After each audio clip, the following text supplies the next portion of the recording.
Havia gigantes na terra naqueles dias. Gênesis 6:4. Você já se perguntou por que Deus decidiu destruir completamente a humanidade? Não foi apenas pela maldade. Havia algo mais, algo tão perturbador, tão proibido, que o próprio Criador decidiu apagar aquele mundo da existência. Nos dias antes do dilúvio, a Terra não era como conhecemos hoje. As Escrituras revelam uma verdade assustadora. Seres celestiais desceram e cruzaram uma fronteira sagrada que jamais deveria ter sido atravessada. Eles se misturaram com as filhas dos homens, e dessa união proibida nasceram os Nephilim, menos os gigantes, os homens de renome que a Bíblia menciona brevemente, mas que aterrorizavam a terra. Mas não eram apenas gigantes físicos, era uma corrupção que ia muito além. A genética humana estava sendo contaminada, a ordem da criação estava sendo violada.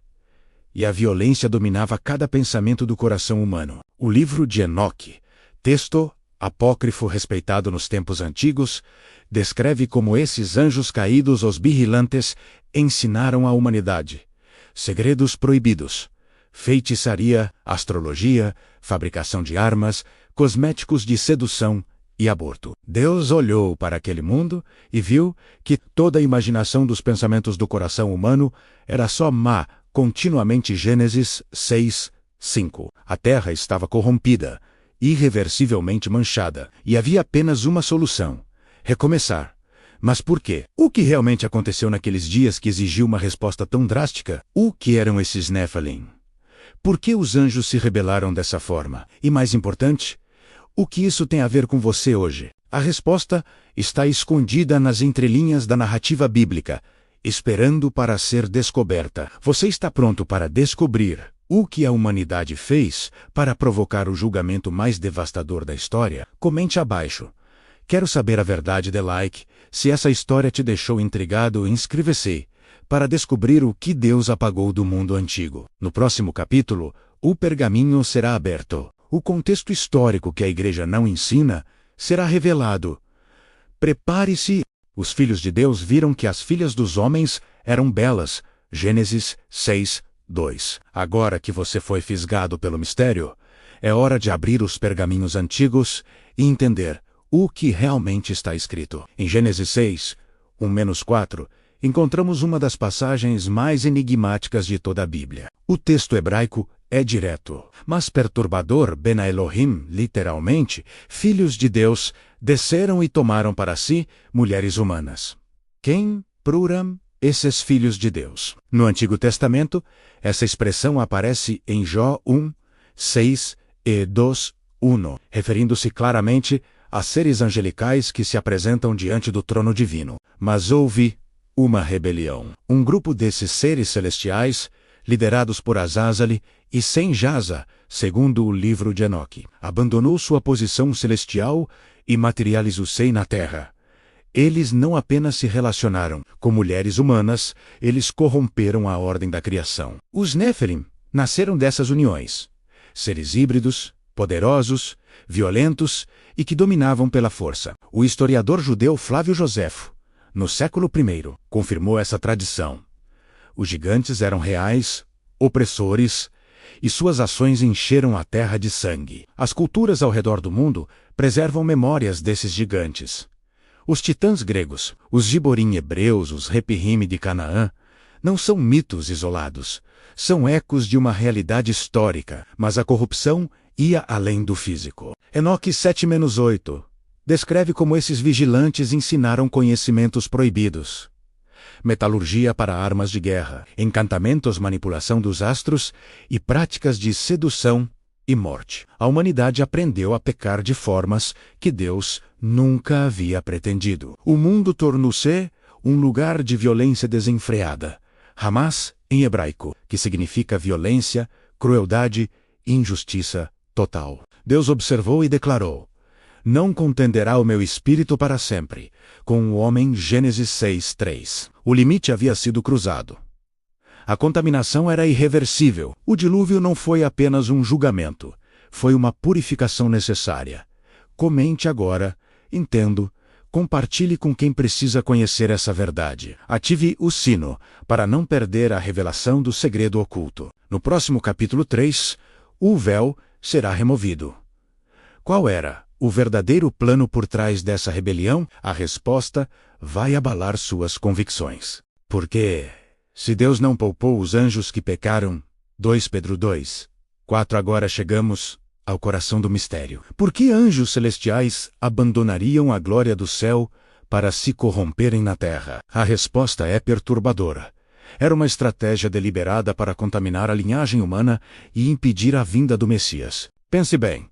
Em Gênesis 3:15, Deus havia profetizado que da semente da mulher viria aquele que esmagaria a cabeça da serpente. Satanás sabia disso. E se toda a humanidade fosse geneticamente corrompida através da mistura com seres angélicos, a profecia não poderia se cumprir. Não haveria semente pura, da qual o Redentor nasceria. Por isso a Bíblia diz que Noé era perfeito em suas gerações. Gênesis 6:9. A palavra hebraica é tamim, geneticamente íntegro, puro na linhagem. Noé e sua família eram os únicos que preservavam o DNA humano original, não contaminado. Por isso Deus os escolheu. Não era apenas sobre bondade moral, era sobre preservar a humanidade em sua forma original, para que a promessa messiânica pudesse se cumprir. O dilúvio, portanto, não foi um ato de crueldade divina. Foi um ato de resgate cirúrgico. Deus estava salvando a raça humana de uma extinção espiritual e genética definitiva. Ele estava protegendo o plano da salvação. Sem o dilúvio, não haveria Jesus. Sem Noé, não haveria você. Mas aqui está o segredo mais profundo. Essa batalha não terminou. Depois do dilúvio, novos Néfilim surgiram menos os gigantes de Canaã.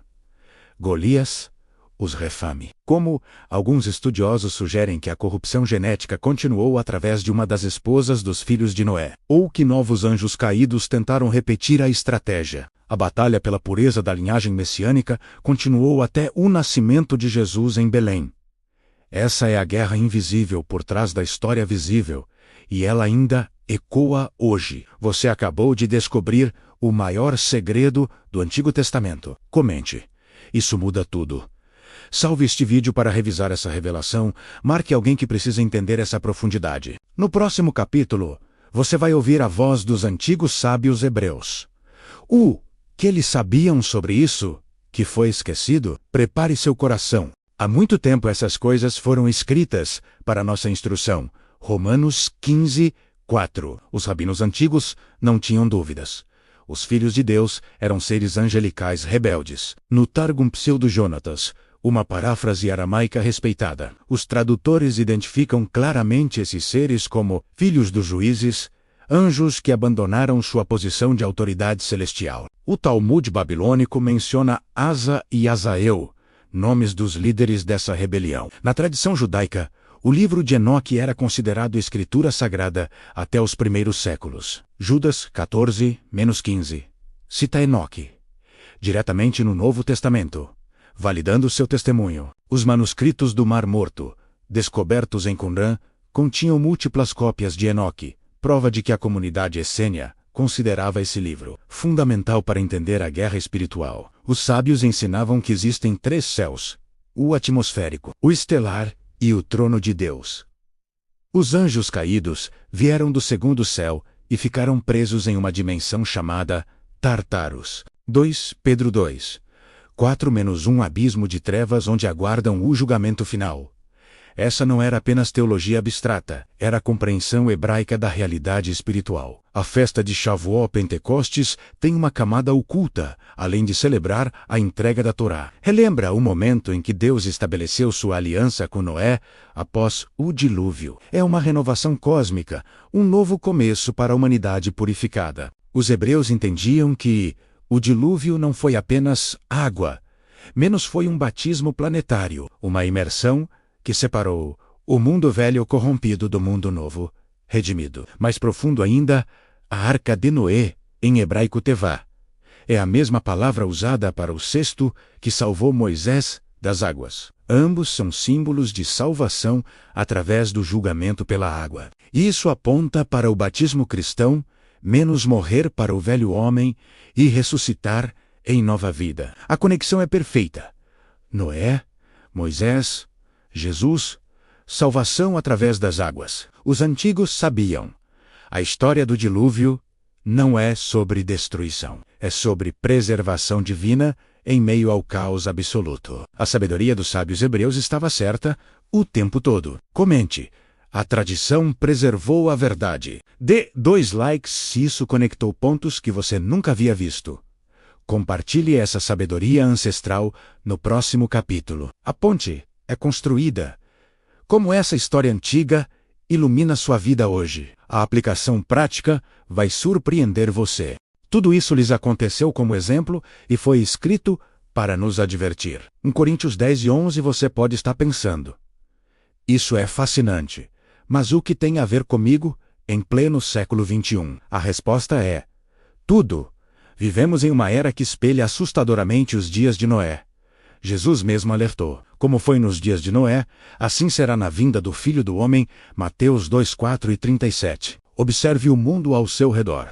A manipulação genética avança sem limites éticos. Experimentos com DNA humano são rotina.